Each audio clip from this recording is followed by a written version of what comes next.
ఎక్కడి నుంచి అన్న? నమస్తే అండి, నా పేరు శ్రీనివాస్. నేను వచ్చేసి నెల్లూరు జిల్లా ఉదయగిరి నియోజకవర్గం నుంచి వచ్చాను. మా ఇన్ఛార్జ్ వచ్చేసి భోగినేని కాశీరావు గారండి. సో మాకు అలానే వచ్చేసి అజయ్ గారు. నేను చెప్పాల్సింది ఒకే ఒక స్టేట్మెంట్ చూస్తున్నాను. ఇక్కడ ఏమైందంటే అప్పుడు కుంభమేళా చూసాం, 45 కోట్ల మంది రీచ్ అయ్యారు. ఇప్పుడు మన జనసేన వాళ్ళు వచ్చేసి యాత్ర జయకేతనం చూస్తున్నాను. జయకేతనంలో అప్రాక్సిమేట్లీ 10 లక్షలు అన్నారు, కానీ ఇంకా ఎక్కువనే ఉన్నారు. అప్పుడెప్పుడో పాత రోజుల్లో నేను కొన్ని వీడియోస్ చూశాను. ఫస్ట్ టైం నేను రాజకీయ పార్టీకి ఒక మీటింగ్కి వచ్చానంటే ఇదే నా లైఫ్లో, నా 35 ఇయర్స్లో నేను ఫస్ట్ టైం ఒక రాజకీయ మీటింగ్కి నా అంతటి నేను వచ్చానంటే ఇదే ఫస్ట్ టైం. పుష్ చేయలేదు అస్సలు. జనసేన అనేది ఫస్ట్ నేను 2009లో వచ్చేసి ప్రజారాజ్యంలో మా బాబాయ్ గారు చేసేటప్పుడు, అప్పుడు నేను డిగ్రీ చదివేటప్పుడు వెళ్ళాను. కానీ రాజకీయం అంటే ఇట్లుంటుందని నాకు తెలియదు. కానీ ఒక మనిషిని ఫోకస్ చేసి నెగిటివ్ షాడోలో తీసుకెళ్ళి మరీ ఇంత దారుణంగా తీసుకొస్తారని నేను ఎప్పుడు అనుకోలే. కానీ నాకెందుకో కుంభమేళా వెళ్ళాలని చాలా ట్రై చేశాను. కొన్ని పరిస్థితులు అనుకూలించకపోవడం వల్ల నేను వెళ్ళలేకపోయాను. ఆ కుంభమేళాని ఇక్కడ చూస్తున్నానేమో అనుకొస్తున్నాను. ఇంకోటి ఏంటంటే 14వ తేదీ దేనికి పెట్టారో పవన్ గారు నాకు తెలియదు. పవన్ కళ్యాణ్ గారు, సారీ అండి, ఈ మీడియా ముఖంగా చెప్తున్నాను, మిమ్మల్ని పవన్ గారు అన్నగారు అని నేను పిలవలేను. బాబాయ్ గారు మాత్రమే పిలవగలను. దేనికంటే నాకన్నా మీరు 20 ఇయర్స్ పెద్దవారు. బాబాయ్ గారు అని ఎందుకు పిలుస్తున్నా అంటే ఇది జనసేన అనేది ఒకరి కుటుంబం కాదు, మన కుటుంబం, పవన్ వారి పరివారం. పవన్ వారి పరివారంలో వచ్చేసి శివుడికి ఎలా పరివారం ఉంటుందో, శివుడు ఆ రోజు ఎప్పుడైతే అమృతం కాకుండా ఎప్పుడైతే విషాన్ని తీసుకొని దానికోసం కుంభమేళా చేశారో, అలానే వచ్చేసి పవన్ గారు 12 సంవత్సరాలు విషాన్ని తన కంఠంలో దాచుకొని ఒక్కసారిగా బ్లాస్ట్ అయ్యి ఈ కుంభమేళాని ఈ విధంగా చేసుకుంటున్నారు. ప్రీవియస్లో చాలామంది హేళన చేశారు. పీకే అంటే ఏమీ పీకలేవరు కాదు. పీకే అంటే ప్రపంచవ్యాప్తంగా ఉన్నటువంటి రికార్డులని ఇక్కడ సృష్టించాడు.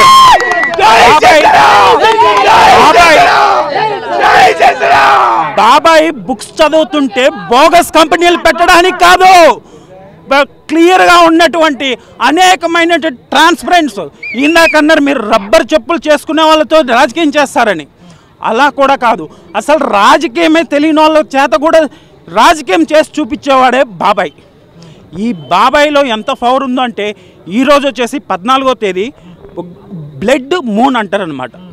ఏదైతే ఉందో మన రక్తం వచ్చేసి పూర్తిగా హార్ట్లో వచ్చేసి రక్తం వచ్చేసి ప్యూరిఫై అవుతూ ఉంటుంది కదా, అలాంటి మూన్ వచ్చేసి చాలా సంవత్సరాల తర్వాత వస్తుంది. ఇప్పుడు మూన్ వచ్చేసి ఈరోజు ఫుల్ మూన్ అంటారనమాట, పౌర్ణమి. ఆ పౌర్ణమి ఆయన బ్లడ్ ప్యూరిఫికేషన్ అయ్యి అదేవిధంగా ఈ 14వ తేదీ ఇలా వచ్చేసి మనకు చేస్తుంది. కొంతమంది అంటున్నారు ఏమి చేత కాదు, ఏది చేతి కాదు. చేతకోకుండానే ఇంతమందిని కుంభమేళాలాగా చేశారంటే ఇంకొక విచిత్రం మీరు చూడండి.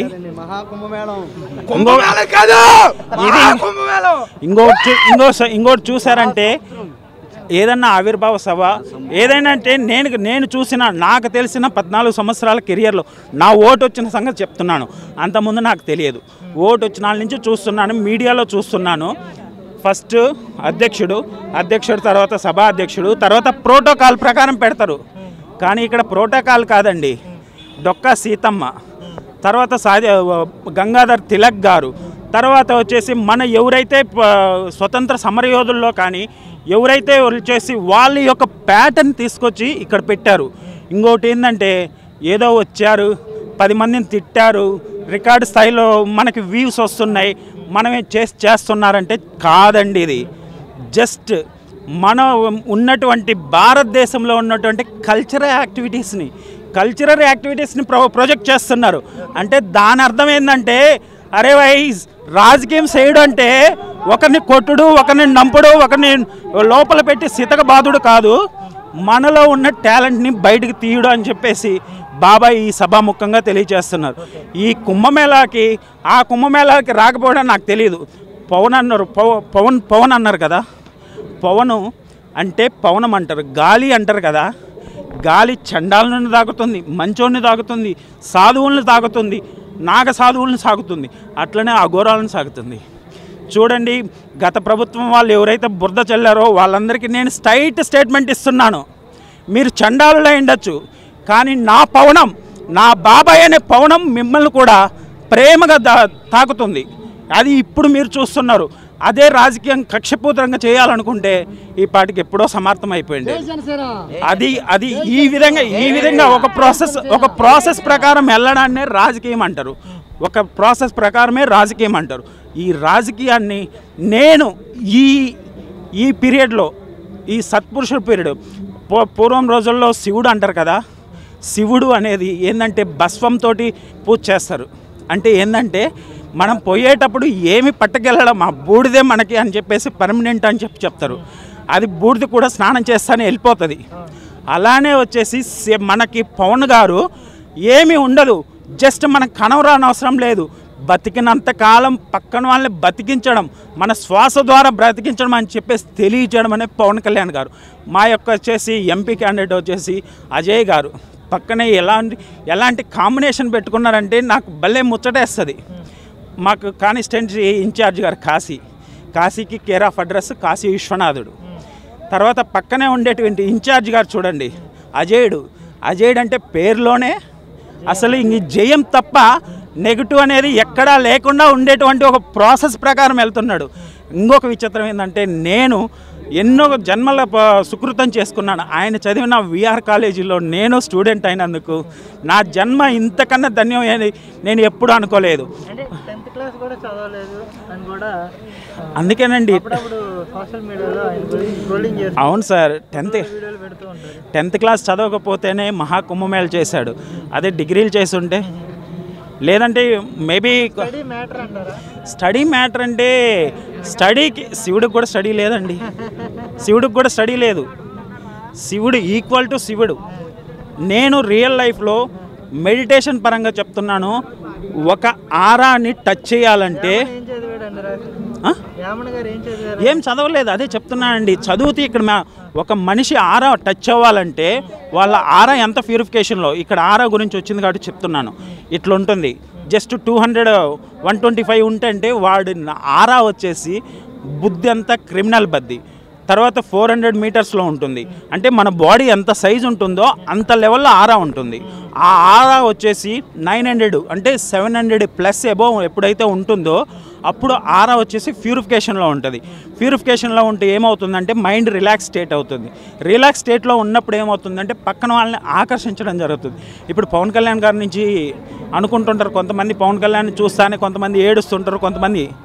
అది ఏడవడం కాదు, అది ఆరా ఎఫెక్ట్ తోటి మన్ను ప్యూరిఫికేషన్ చేసేటప్పుడు అతని దగ్గర నుంచి వచ్చినటువంటి స్పిరిచువల్ ఎనర్జీ మనలో ఉన్నటువంటి నెగటివ్ ఎనర్జీని పాజిటివ్గా క్లియర్ చేస్తూ పాజిటివ్ ఎనర్జీగా నిన్ను మనిషిగా ట్రాన్స్ఫర్మేషన్ చేయడానికి వచ్చేటువంటి ఒక స్పిరిచువల్ ఎనర్జీ.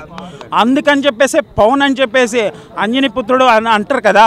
ఆ రోజుల్లోనే ఎక్కడికి మన సూర్యుడిని పట్టుకోవడానికి ఆ రోజుల్లో వెళ్ళాడు ఆంజనేయుడు వెళ్ళాడు కదా. ఆ అంజనీ పుత్రుడు ఈ విధంగా పుట్టి అందరినీ ప్యూరిఫికేషన్ చేస్తూ తన జీవితాన్ని ఇంకా సార్థకత చేసుకుంటున్నాడు. ఇంత పెద్ద మహాయోగి పుట్టిన ఈ పీరియడ్లో నేను పుట్టడం అనేది ఇంకా పెద్ద మహాగర్వం.